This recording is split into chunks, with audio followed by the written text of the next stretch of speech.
Shit, I think this was the best start we ever had. So, dear crime fighting heroes, villains, Batman, Batwomen, and of course Kafka enthusiasts, welcome to the ninth Messaging and Streaming Meetup Switzerland. As always, we hope you and your loved ones are doing fine. And as you know, fun is the focus here. So, and you guessed it already, we love to again have a satisfying theme inspired by pop culture. So today it's all going to be about da-da-da-da-da, Batman and friends, of course. So Batman welcome says hi, right? And let's just go right into the agenda. We are going to have again two awesome talks. First from Christophe Mugnier and Abhishek Pande from Generali. They are going to share their experiences on their streaming journey of moving their on-prem Kafka setup to the cloud. And the second talk is going to be from Enrico Olivelli from DataStax. He is talking from Italy. I verified that. So he's really in a warm region, see everything. He's going to introduce us to Apache Pulsar. You may have heard from it already as an alternative to Apache Kafka, since it's combining both the strengths of Kafka and RabbitMQ, for example, as a messaging system. We will follow up, as always, with a Q&A after the talks and some random awesomeness, as you probably are used to. Before we do that and dive right into the talks, maybe a short notice and word about the team. I'm organizing that, as always, again, everything nice you see here, it's done by Cecilia. She's here. You can see her. And Coran, or Cory, as you call him, he can't be here today. Unfortunately, he has a family event that he has to go to. So he says hi, and me, of course.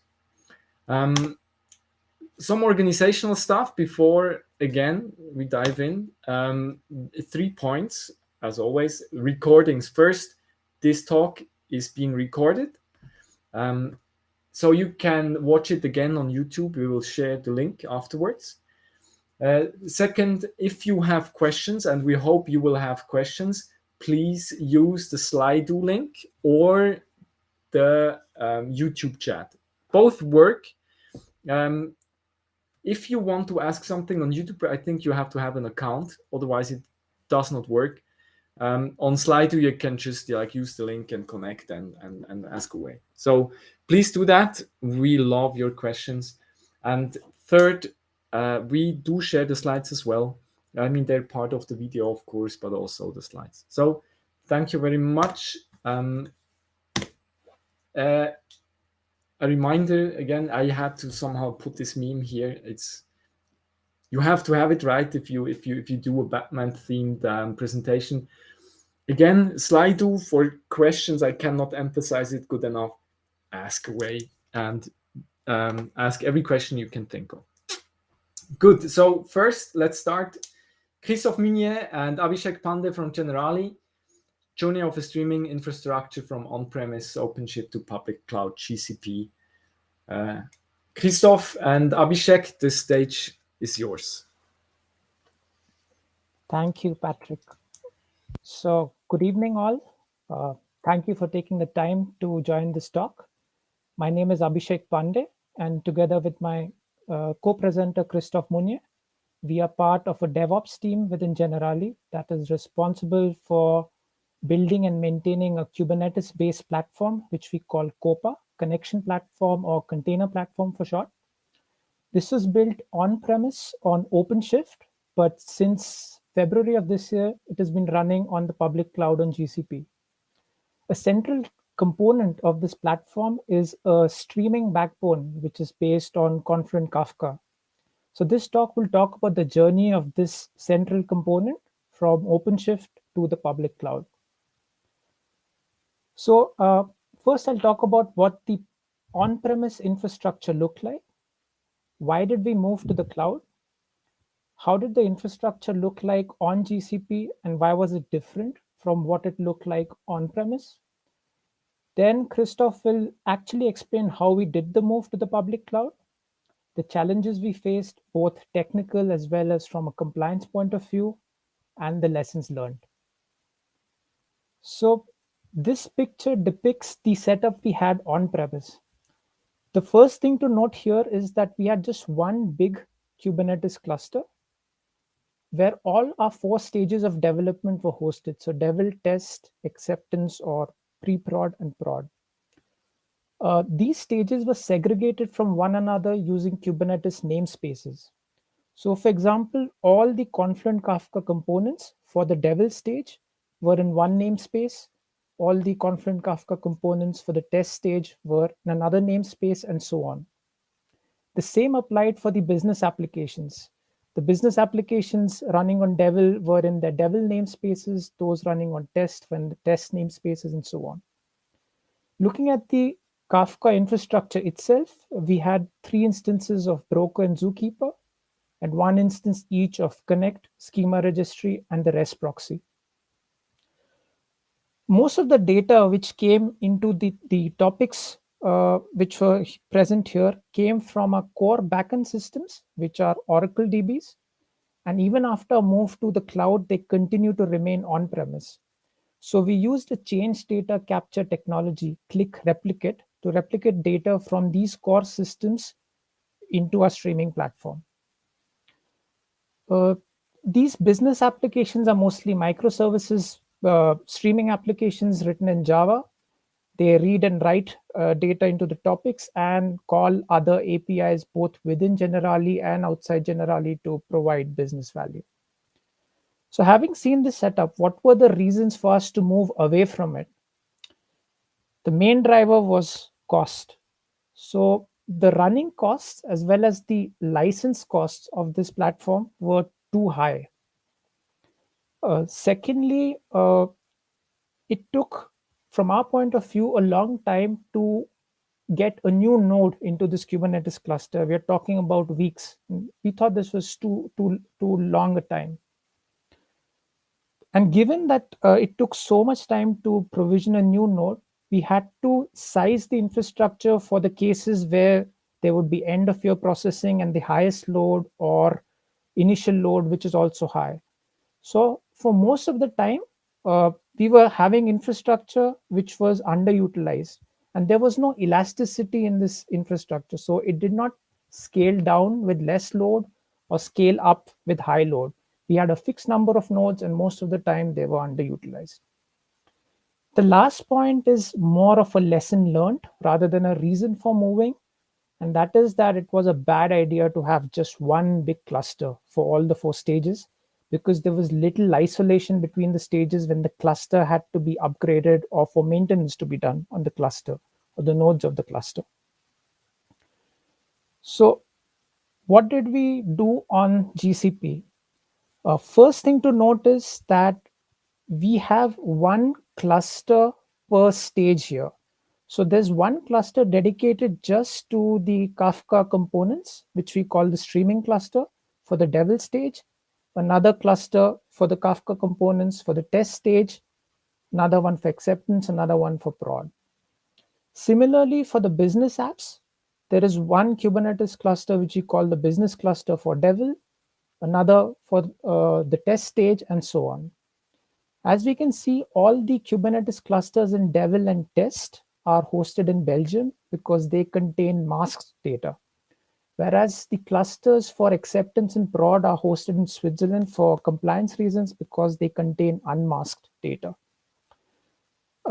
Also, for the acceptance and prod environment stages, we have 6 instances of the broker because the number of microservices or consumers and producers running on GCP is higher than what we had on premise. Since our core databases continue to remain on-premise, we have hybrid connectivity from on-premise to the cloud using partner interconnect, and we continue to use click replicate. We use Terraform to provision our clusters. So we specify a min and a max number of nodes for our Kubernetes cluster. And on GCP, this scales automatically depending on the load. So when there's lower load, maybe a couple of nodes are scaled down. When there's higher load, the nodes are scaled up within these limits. And this addition or removal of nodes takes minutes, not weeks, as it was the case on premise. So this addresses the two concerns of lack of elasticity on OpenShift, as well as us over provisioning the cluster. In terms of running costs, we've been running on this platform on GCP since mid of February this year, and we notice about a 50% reduction on our running costs compared to the baseline, and this includes license costs as well. Now, this slide depicts where these clusters sit amongst the entire setup on GCP. I'm just showing the prod environment, but the same thing is true for the non-prod environment, which consists of devel and test stages. So we've spoken about the streaming cluster, where all the Kafka components run. So there's one cluster of acceptance, one for prod. Similarly, the business apps run in their own cluster, one for acceptance, one for prod. In addition to that, we have one cluster which we call the management cluster. This is where we run Harbor, which is a private registry from which all images are pulled, Docker images. It also hosts our monitoring solution, Grafana, as well as Thanos, which aggregates the metrics which are collected by Prometheus. And Prometheus is present on all our clusters, as is Argo CD, which is our tool for deployment. This is our CD tool which we use for deployment. I didn't mention it earlier, but we also use lenses on the streaming cluster for observing Kafka, and this is something which we also had on premise. So with this setup, I will now hand over to Christophe to explain how we actually did the move. Christophe? Yeah, thanks, Abhishek. So if we now look at deeper how we deploy Kafka on GCP, first we have to go back to OpenShift. There we had kind of semi-automated deployment with a non-bid deployer, and it was for easier management, easier deployment.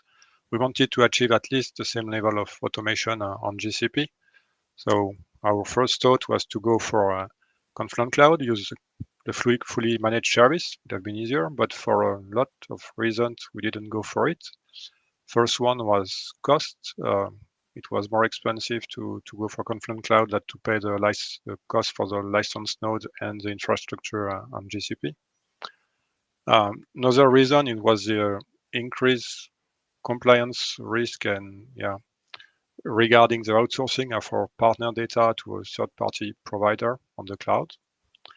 And another must from our side, from the security side, is to be able to manage the encryption key for our data, and that was not possible at that time on Confluent Cloud.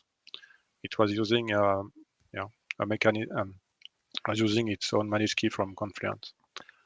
Another technical issue we were using a mutual TLS for authentication and authorization. On OpenShift side, we wanted to keep it, and it was only a token-based approach on Confluent Cloud. This also brings another issue with the change data capture tool we had. It was not yet ready for Confluent Cloud to use this token-based approach. It was in the pipeline, so that was also a scheduling risk on our side to go that way. And also one big risk from our side, we had no experience in integrating such a critical service on our network perimeter. And to finish maybe on a positive note, we had gained a lot of Kafka know-how with the 2 years on OpenShift, where we are good with thoughts at ops maturity and stability. So in the end, that's why we choose to go for a self-managed Kafka cluster. There, to bridge a bit the automation part, we used Confluent Operator. So that's the operator from Confluent, from using Helm chart and values file to define your different Kafka components. This first version, it's missing a few features. For example, you can set the static IPs for your balancer, or you can get your sensitive data from Vault. For that, we had to build our own init container. That means we have to patch each deployment that is done by the operator. So on that side, the automation is not that good. And so that was the first part. And then we thought, we were a bit, it was running as expected, so we didn't even try it on Argo. So that's still something that's in the pipeline. I will talk about it later. And yeah, we were a bit afraid between the way that Argo is constantly syncing resources and that the confluent operators still have to manage some order for the deployment, for example, to have Zookeeper before Kafka. So we're not sure of it, and we didn't have any isolated cluster to test it. So for now, we're still running confluent operator as is. If we look now at how we did the migration, so if you remember this slides from Abhishek, we have these core applications that are storing the data into Oracle databases.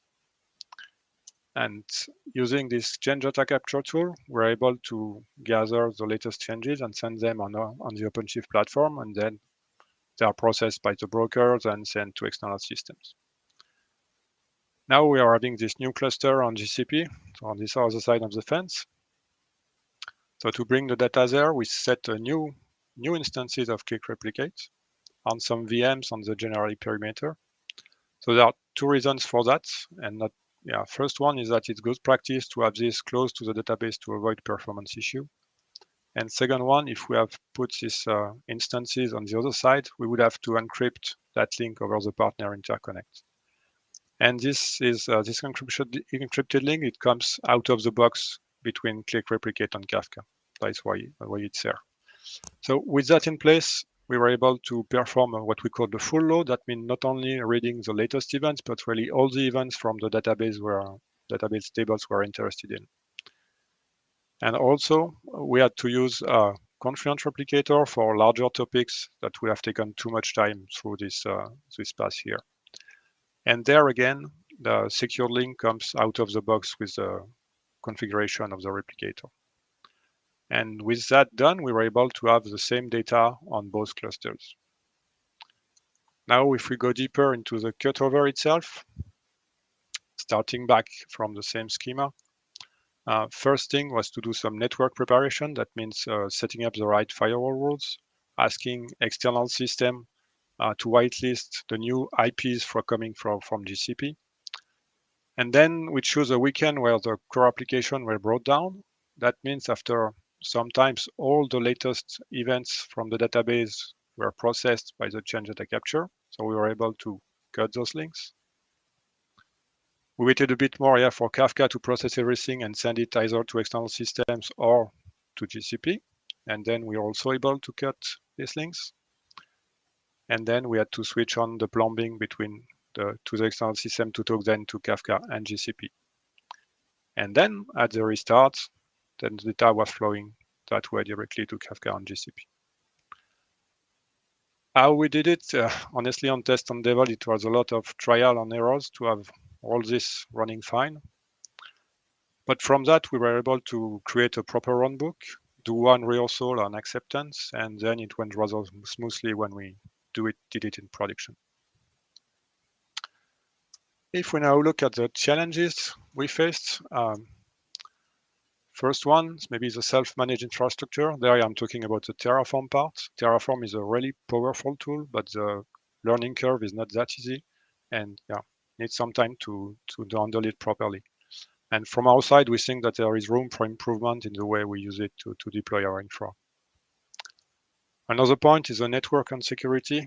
We had a lot of work on these two topics. There we have integrated the security team as early as possible to get all the requirements. We have done many assessments from Data Consulting Service, our partner, from Google, from external companies. And there we can say that we have something now that's works well. Regarding the Kafka GitOps and Argo CD integration, there we have already talked about it. We are still missing a lot of room for improvements. We didn't integrate Kafka into Argo. And regarding the GitOps, we are still manually deploying our ACL topics and even our connector configuration. So room for improvement on that point. Another important point for such a platform is the backup and recovery. We have to support a region crash and be back in less than 12 hours with less than 30-minute data loss. There, the best solution would be to have another Kafka cluster in another region where you can replicate all your data, but that's an expensive solution. And we choose the cheaper one, and this cheaper one is to use Google Cloud Service Sync and Source Connector, and that way we are able to back up the source of truth topic from the connection platform and to recover them if needed. There I put it as orange because I think we need more practice through a full disaster recovery testing to be sure that it covers 100% of the use case. And finally, maybe the biggest challenge we faced is to get FINMA approval. So FINMA is the regulator for the insurance company in Switzerland. When they approve the platform, that means from process, contracts, auditability, reversibility, risk, we are fulfilling all the requirements. And that's a huge challenge that brings a lot of additional tasks to set up the platform. But there now we have the stamp. If we now go to the lessons learned, we'll start first with what hurts. I talked about it earlier, but with network and security, we had a lot of work, and we were really back to basics with certificates, network policies on Kubernetes, firewalls, how the traffic was going on from on-premise to GCP. We also struggle a bit with mutual TLS between the Kafka schema registry and brokers, so a lot of work on that point.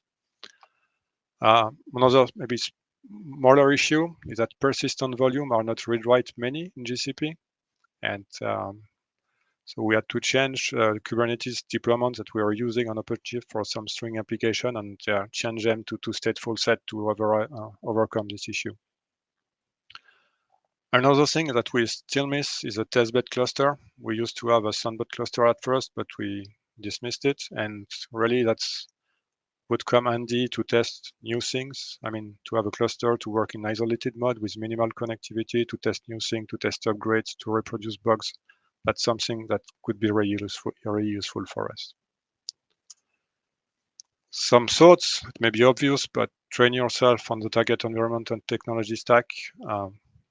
That's when it's new thing, you really have to practice, to do courses, even certification to get ready to work with that. Again, don't underestimate managing infrastructure. We spent a lot of time on Terraform to have everything as we wanted it to be. As I said earlier, learning curve is not that easy, even if it's really powerful in the end. And also one more thing regarding logging and monitoring, it's something that I think have the habit to keep for the end, but that's really useful to have it as early as possible to gain as much visibility as possible on the platform. Finally, governance, network security, that brings a lot of additional work, and this needs really to be budgeted in time and effort, not to be surprised in the end by the timeline. To finish on positive notes, we really like our stack, Terraform, GCP, Argo CD for the business application. It works really well. We have minimal operations. We're really happy with that. Coming back a bit to the test-based cluster, we used to have a sandbox environment when we first tried to set up the few cluster on GCP. That was really useful, and we really missed it. But that's something at least at the start, and to try to keep it if possible. Finally, Confluent operator and support are good. I mean, we were happy with the operator, and we did also receive a good support from Confluent throughout the journey. And regarding the operator, we plan to migrate to the new version, Confluent for Kubernetes, that would allow us to get rid of all this patching and so move towards more automation. I have to say we are blocked now there with an issue, but we are working on it, and I'm really hope that we can tackle it and improve the stability of our platform. That's it for the presentation. I think Q&A is later. Cecilia, back to you. Thank you very much, Christophe and Abhishek, for this awesome. As already said, I think we already have some questions collected. Gaetan will ask them or bring them forward after all the talks. So without further ado, Enrico Olivelli from DataStax about Apache Pulsar. Happy to have you here, and the stage is yours. Okay. Hello, everyone. My name is Enrico. I work at DataStax in the Luna streaming team. Basically, we help users and enterprises to use Pulsar. And I'm a member of the Apache Pulsar PMC, and I'm also participating in a few other Apache projects like Bookkeeper, Zookeeper, Creator, or Apache Maven. And so today, yes, we are going to talk about Pulsar.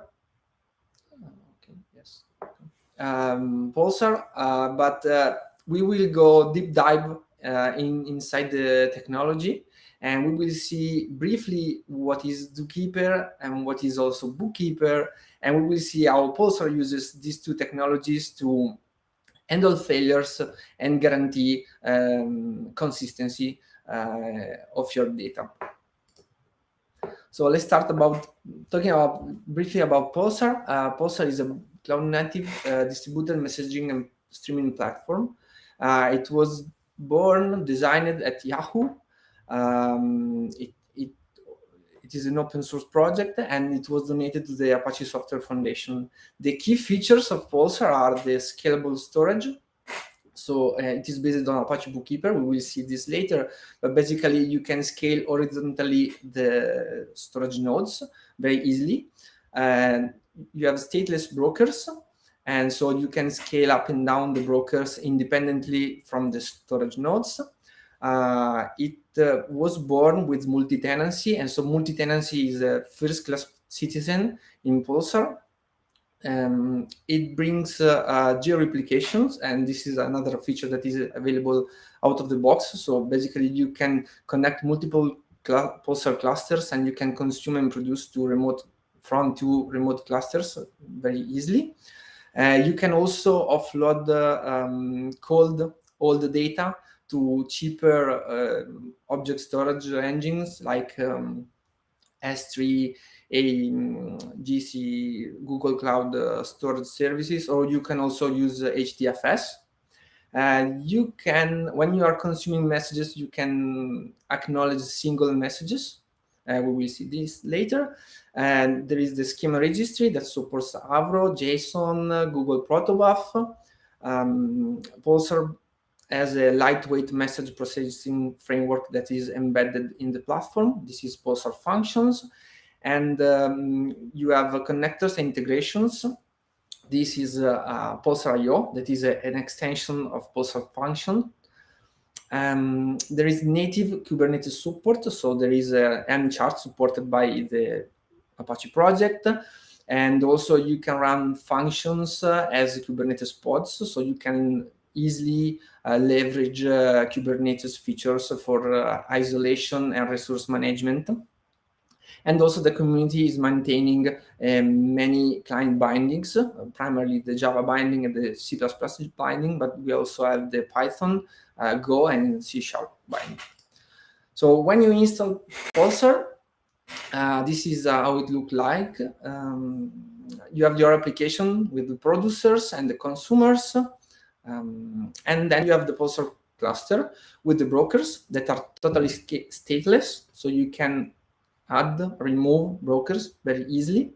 And you have the bookies. The bookies are nodes that store the data, and also you can add and remove bookies very easily, but the number of brokers and bookies are totally independent. You need a metadata service, and you are going to use Zookeeper. And if you're running in Kubernetes, most of the times you're going to use the Pulsar proxy that allows external clients to consume and to connect to Pulsar easily. You can optionally start Pulsar functional workers that allow you to process the data inside Pulsar. And also you can connect Pulsar with other services, with, for instance, Cassandra, Elasticsearch, Oracle. You can do CDC, capture the data change. You can connect with your data. And as I said before, you can connect Pulsar to a third-party object storage, and you can move cold data to the object storage, to the tier 2. And this way, basically, you can keep your data forever. You have an infinite streams of data, and this is very useful because you can, for instance, you can let your application travel back in time if you have problems, or you can connect the new version of your application to your cluster and consume the data from the beginning if you want. If you want to keep the data, it is very, very flexible. So let's start to go deeper inside Pulsar. In Pulsar, you have the topic. The topic is a sequence of messages. You can have persistent and non-persistent topics. Persistent, are the data is stored on machines, on disks, and non-persistent topics, the data is only stored in memory. You can have partitioned and non-partitioned topics, and topics are grouped in namespaces and in tenants. Tenants are the way Pulsar isolate resources. So basically, you can isolate logically and physically the data of each tenant. Multi-tenancy is a very core concept in Pulsar. And also you have control over all the configuration flags, and most of the configuration knobs can be tuned at system level, cluster-wise, tenant level, namespace level, or topic. And then you have subscriptions. Subscriptions is like a cursor over a topic, but it's not only a position on the topic or in a partition, because Pulsar tracks the status of each message. So you can individually acknowledge messages. This is, in fact, because we have multiple subscription modes in Pulsar. You have the exclusive subscription mode, in which only one consumer can consume from a topic or a partition at a time. In failover mode, it's like the exclusive mode, but the load is distributed among all of the connected consumers to the subscription. And this is like Kafka, basically. And then you have the shared mode. In the shared mode, you can connect many consumers to one subscription topic, and the data is processed, is dispatched to all of the consumers. In this case, you don't care about ordering, but you care about throughput and processing your data. Then you have the key shared subscription mode. That is an evolution, because in key shared mode, Pulsar guarantees the ordering, the processing order of the messages per key. So you don't need a partitioned topic to scale out in the number of consumers. You have two types of subscription: the durable subscription, the status is persistent on disks, on the brokers, and non-durable, and the state is stored on the client in memory. You have two producer types. The normal producer mode is that many producers can write to the same topic, and the exclusive mode, only one producer can write to a topic, so you can implement transaction logs or other. Yes, it opens the way to many interesting use cases. And there are transactions, and in transactions, Pulsar transactions allow you to produce and consume to and from multiple topics, and the semantics are very, very like JMS. Let's talk a little bit about Zookeeper. Zookeeper is another open source project, still born in Yahoo and donated to the Apache Software Foundation. It's a system that offers primitives for distributed system coordination. It's like a little file system, so it is easy to understand for developers. You have nodes that can be like files and directories, so each node can have a content and can have children. And basically, it enforces the strict ordering of all of the operations. I'm not going to talk more about Zookeeper internals. You can check out the dev protocol, but basically there is one leader node that is elected among the peers, and the data is stored on all of the nodes, and you don't need any shared storage. The ordering of operations is also enforced on the client of Zookeeper. The last thing in Zookeeper is the concept of session, because Zookeeper is designed to deal with distributed systems. So the concept of session is more than one connection, because a session is like a client that is consuming, reading, and writing data on Zookeeper, and it manages automatically the reconnection to the system, and it handles the state of the session. Very interesting are the ephemeral nodes, that are the nodes that are automatically deleted when the session expires or the session is closed. For instance, in Pulsar, we use Zookeeper for service discovery. Yes, these ephemeral nodes are very useful for this, because the broker just has to create an ephemeral node to announce, to advertise its presence. Pulsar clients do not know anything about Zookeeper. Zookeeper is only internal to the cluster. It is not exposed outside. And in Pulsar, we also use Zookeeper for leader election, for metadata management, and we will see this later, for configuration, but not all of the configurations are stored on Zookeeper, because you can have topic level configurations, and Pulsar is made to deal with tens of thousands or hundreds of thousands of topics, and in that case, the configuration can be stored in system topics and not in Zookeeper. And also it is widely used by Apache Bookkeeper, and we will see this later. One feature for Bookkeeper, about Zookeeper that I want to talk about is the conditional write, because it is the key, one of the two keys to ensure consistency in Pulsar and many other distributed systems that use Zookeeper. Every D node has a version, a content, and children. There is one primitive, set data, and with set data you can change the contents of the node, and you must provide an expected version. So basically, when you have a service, in this case a Pulsar broker, that thinks to be the leader for a part of the data, or the metadata, when the broker updates the contents of the D node, it passes the version that is cached locally. And when the update is performed, if the outcome is a conflict, version conflict, then the broker knows that someone else took over and started to be the new owner for that service. And in case of the successful write, the write prevents other copies of the service to perform the write. So basically, the conditional write protects you from race conditions, and only one broker at a time can act as a leader of the system.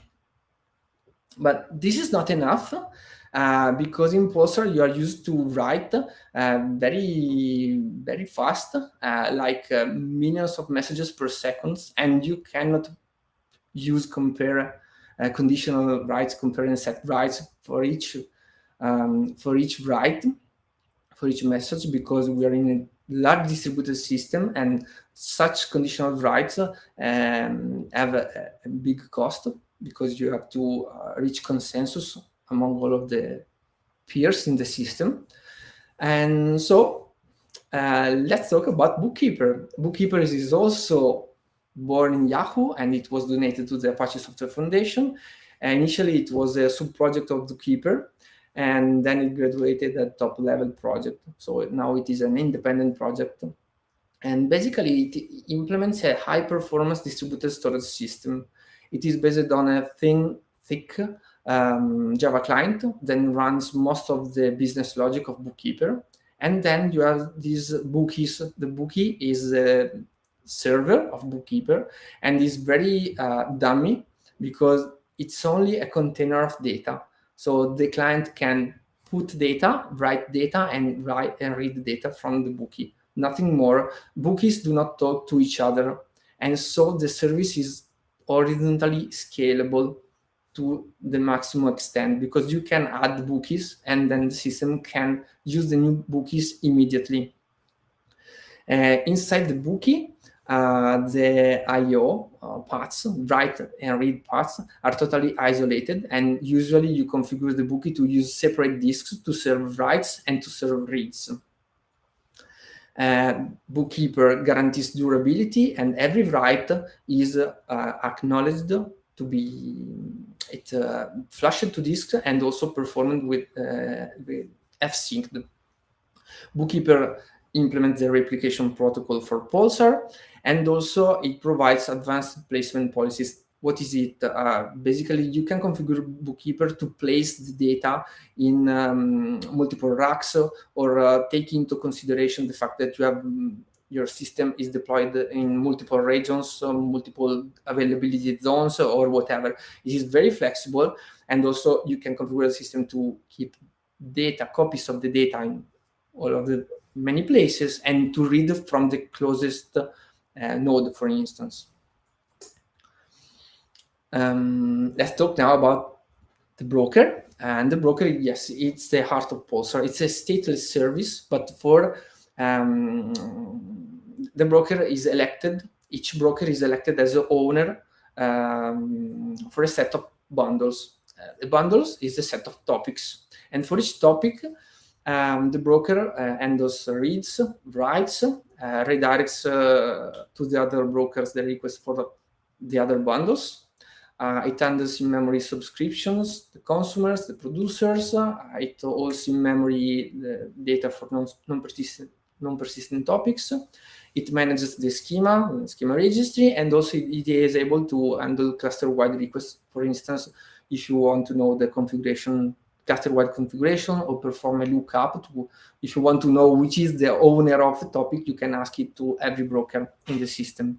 The broker uses Bookkeeper to store the messages, the subscriptions, and this is important because every time a consumer acknowledges a message, this is written to Bookkeeper. So Bookkeeper is very, very, very fast. It's very fast for writing the messages and also to write the state of the acknowledgement of the messages. We also store the schema and the code packages for functions and Pulsar.io. Now we will go deeper inside how Pulsar works, because I want to let you know how Pulsar ensures the consistency of your data in any case, even in a very large cluster and in spite of many failures. When the broker receives produce request, these are the operation. Verifies to be the owner of the topic, verifies the authorization, security stuff, and then access this managed ledger API that is internal to the Pulsar broker. It passes the entry received by the client to the managed ledger. There is no copy in memory, and the entry can be a single message or a batch of messages. Batching is applied at the client side in Pulsar. And then the managed ledger uses the Bookkeeper client and sends the entry in parallel to the bookies to all the network location that is configured to use.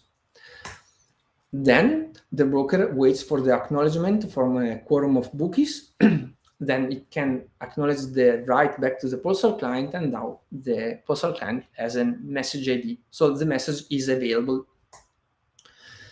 Inside the bookie, the message has two data paths. We're talking only about the write path now. The bookie receives the entry, and the entry is written to the journal, that is a file that is written sequentially, like in the database. But the journal acknowledges the write only after a successful flush and f-sync. There are many sophisticated mechanisms in order to group the writes and reduce the numbers of flushes and fsinks, and so you can achieve really great numbers in terms of throughput, but also in latency. Then the bookie can acknowledge the operation back to the client, that is the postal broker in this case. The bookkeeper client runs most of the logic, and it is responsible for selecting the bookies. As I said, select the right bookies depending on the configuration. It waits for the confirmation of the writes, and it deals with retransmissions and failures. So if one bookie fails the write, then it can select another bookie and retransmit the entries. And also the bookkeeper client makes a checksum of the payload, so the data is guaranteed to not be altered during network transit or on the disk of the bookies. The bookie really store the data that is written by the client without any other processing. In Bookkeeper, you have the ledger abstraction. So basically a ledger is a sequence of entries, but it is write once and append only. So you can create a ledger and you can start writing, appending to the tail of the ledger. But when you are done, you close the ledger and it is immutable. And also when the writer crashes, nobody can add more entries to the ledger. So it is very, very low level primitive, but it's very powerful because it is super fast and it is distributed. In Pulsar, you have the managed ledger that is an abstraction over this bookkeeper ledger, and it implements an infinite stream of entries. And in Pulsar, you can append entries, messages to a topic every time, even if the broker restarts or crashes. And this is done by simply concatenating the bookkeeper ledgers. In the picture, we have a Pulsar topic. The name is public default test. Public is the tenant, default is the namespace, and test is the name of the topic. And this is the result of the concatenation of these 5 ledgers, ledger 123, 124, 137, and so on. Yes. The manager ledger implements also the support for cursors, that is the subscription, basically, and also it implements tiered storage. Basically, if you configure Pulsar with tiered storage, the managed ledger simply moves the data from the ledgers, moves entire ledgers from Bookkeeper to the third-party storage. Transparently. So from the client side, there is no difference in data stored on Bookkeeper or on the cloud storage. Last 5 minutes, how we handle failures and we ensure consistency with Zookeeper and Bookkeeper. Yes, the broker can fail, or many things can happen, very bad things. And so a new broker starts and becomes the owner for the topic. And so, yes, it has to perform the recovery of Bookkeeper ledgers because probably the other broker crashed.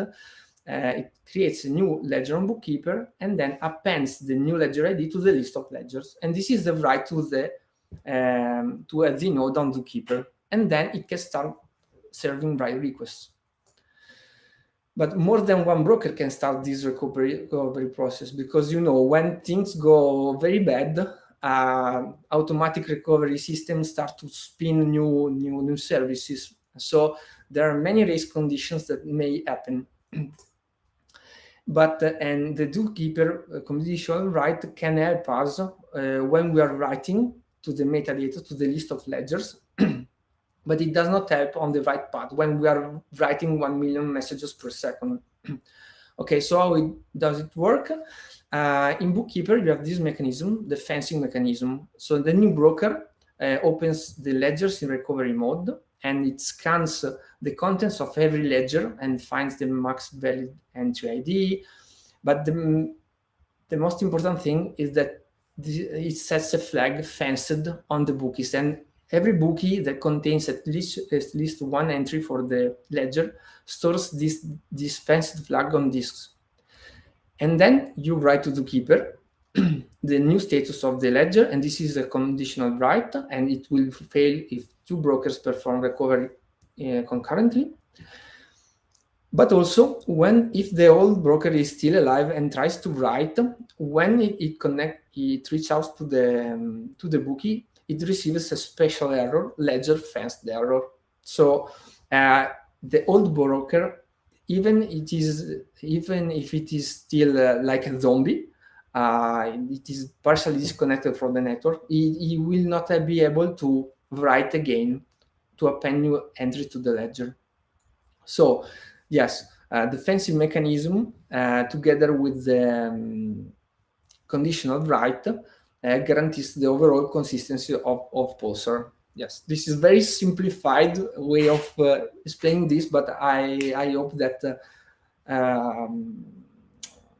yes, this is the core of the things.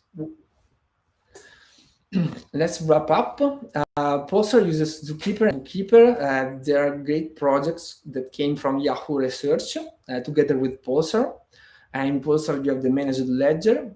You will see this concept if you are going to use Pulsar. And with Zookeeper, Pulsar implements metadata management, service discovery, configuration, leader election, using Zookeeper conditional writes and also the fencing mechanism. We're sure that bad things never happen in Pulsar. In no case two brokers are able to write to the same topic and lead to data corruption or other bad things. These are my references. You can reach out to me on LinkedIn, on Twitter, or in the Pulsar community. We have a Slack workspace, the mailing list. These are the websites for Pulsar, Bookkeeper, and Zookeeper. Thanks. Awesome. Thank you very much, Enrico, for this short overview about Apache Pulsar. I think we can all understand why Batman is smiling. He is satisfied. Thank you very much for both of the teams, all of you three. So since we are already a little bit progressed in time, I propose we right dive into questions and answers. For that, we have had, I think, some first questions, both in Slido and YouTube. Exactly. So I think this question goes to Generali. Have you considered using GCP native streaming service pops up? I can probably take that one. I think it was very, very briefly considered, but never very seriously because we had invested a lot into this infrastructure. We were happy with it. It was working well. And we were under extreme time pressure to do this migration because our contracts had been, or we had agreed to rescind these contracts at a given point in the future. So we did not want to spend time again reinventing something. But I don't think we ever gave it very serious consideration or very detailed consideration. Christophe, do you have something to add there? No, that's it, I think.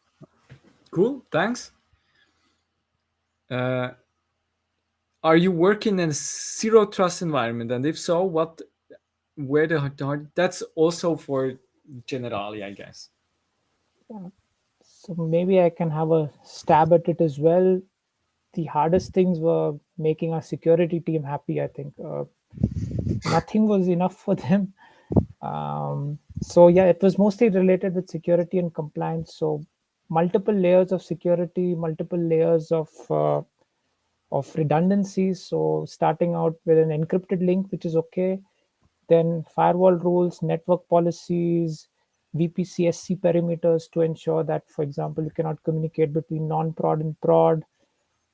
Having master authorized networks which specify a range of IPs which can make calls to the Kubernetes API, private clusters. I think there was a question somewhere whether we were exposing Kafka on the web. We aren't. Everything is private, so it's all private IPs. And the interconnect itself is private, so it only belongs to Generali, but it is not encrypted at the application at the transport layer. So the other requirement was to always do application level encryption, which is what Christophe showed in his slides as well. So Right. these were the hardest challenges basically. And beyond that, some other compliance related aspects. So making sure that we use the correct regions for storing data. So an acceptance and prod, it had to be within Switzerland. For devel and test, it was because of cost reasons that we had clusters in Belgium and there was mass data, so that was okay. Ensuring that we use customer managed encryption keys everywhere. So these kind of things basically, yeah. Cool. Thank you very much. So your Kafka in the cloud is exposed to the web, but protected by some firewall rules, no VPN or other tunneling system. I think you just answered that question, right? Yes. So it's all protected by VPN. And that's not VPN. It's a partner interconnect. So it's like our WAN provider meets an interconnecting site somewhere, and that's where Google also meets. They are connected there privately. Yeah. So it's not a VPN. It's an always on. Yeah, it's a more high cost and high performance connection as compared to VPN. So VPN, I think you get about 1.5 GB per tunnel. This is, if I'm not mistaken, about 10 Gbps. So yeah. What other options did you consider besides Google Cloud as a cloud provider, I guess? Yeah. So here, Christophe, do you want to go or should No, I? go ahead. So there was a choice between two hyperscalers which were in Switzerland. So the restriction was that it should be in Switzerland. And there was GCP, which was in Switzerland, and there is Azure, which is in Switzerland. So it was just face down between the two of them. And finally, we decided to go for Google Cloud. Cool, thanks. Why is the development and test in Belgium a cost? That I think you answered that Yes, just it is before, for right? cost Because of the reasons, yeah. cost. Yeah. Enrico, now that you know, perfect question. So now that you know the Generali case, would you propose Generali to use Pulsar instead of Kafka, and why? Don't talk too long. No, yes. In my previous company, I used Kafka and then I switched to Pulsar because it is easier to operate, because you can scale up and down very easily. And yes, in Kafka, if you want to add the broker, the computing and the storage are very strictly related. And also because Pulsar is Kubernetes native, so it is very easy to deploy Pulsar on Kubernetes. Cool. That was short and spicy. Thanks. So there's one last question. I was informed. I saw proxy. So Pulsar protocol is on top of HTTP, right? Oh no. Pulsar has a binary protocol optimized for Pulsar, but also it has a native WebSocket service, so you can connect using WebSocket. It's not like really HTTP, but kind of.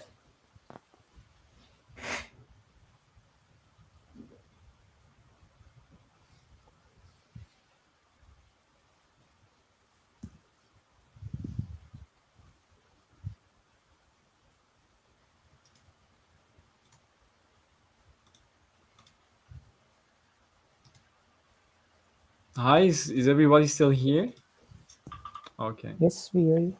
Okay, I don't know. At the network just quickly went out.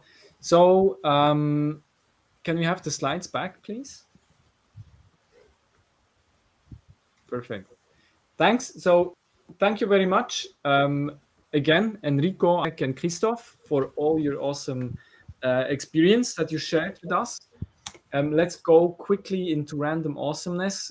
Today there is not too much randomness, honestly, because first of all we have a job board, but I'm not sure if everybody really understood. So if you are looking, it's not only us, right? If you are looking for people in the streaming ecosystem, developers, people working with streaming systems in your company, let us know and we can share them here, because obviously here are people that are interested in that topic watching the stream. So please come to us and share everything that you have if you want to.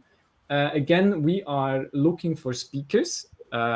You know the topics that we are talking about, so something that fits these kind of styles and lines it would be really nice. And the last one we are going to have, that was the last meetup of this year. I'm pretty sure your schedules are already booked the next month in December, right? Everybody's looking a little bit nervously about if there's going to be any changes in COVID and everything. So we don't do anything this year anymore. Next year we'll start fresh somewhere in February. I guess it's not yet sure. So I wish you all, we wish you all very nice and cozy winter / holiday / Christmas and New Year's time. Good health. Take care of yourself. Again, here, thank you to Ceci and Gaito in the back that have helped to do this. And again, a big thank you to Enrico, Abhishek, and Christophe. Thank you all for the questions, and I wish you all the best. Until next Thanks time. a lot, everyone. Yep. See you. Bye. Yep.